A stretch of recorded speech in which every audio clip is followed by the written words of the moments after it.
Our planet is a nice place. I would even say that it's perfect. It receives the sun's warmth and retains just enough heat to keep us alive. This property of the atmosphere is due to the presence of greenhouse gases in the right concentration. There are many greenhouse gases and sources, among them farming, animal rearing, deforestation, use of refrigerants, inadequate disposal of rubbish, and the burning of fossil fuels. Significant increases in these activities have made matters worse. The international scientific community has identified carbon dioxide as an important greenhouse gas in causing this effect. When did this problem begin? With the Industrial Revolution back in the 1850s, developed countries began to use fossil fuel as the main source of energy for their industrialization. The massive use of coal, and many decades later with the use of oil.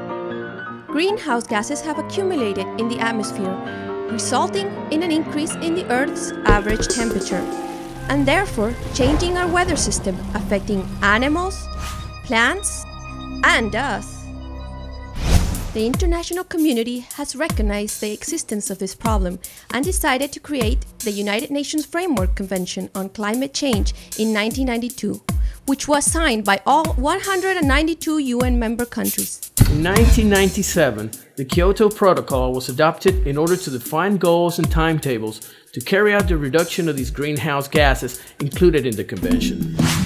We expect the leaders of the rich and industrialized countries to show their leadership in fulfilling their current commitments to transfer technology, finance, and capacity building so that we, the developing countries, do not make the same mistakes they made, but at the same time do not have to carry a disproportionate burden for something we have not caused.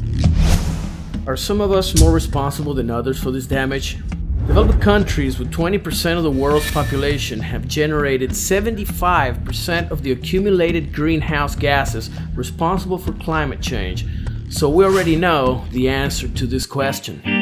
Parties to the convention have acknowledged the historic responsibility of industrialized countries in causing climate change and have therefore agreed to the principle of common but differentiated responsibilities. For that reason, developing countries all want to save the convention and its Kyoto Protocol, as we feel our issues are duly considered. Climate change has to be viewed as a political issue, an issue to be dealt with governments, and not as an issue to be handled by someone else. It's a real problem that is part of our daily life. We require concrete actions to stop the accelerated deterioration of our planet and the full implementation of their commitments. We will defend our right to development in a sustainable way. It's time for the common good to prevail over individual interests. Let's not forget that the atmosphere is a common good.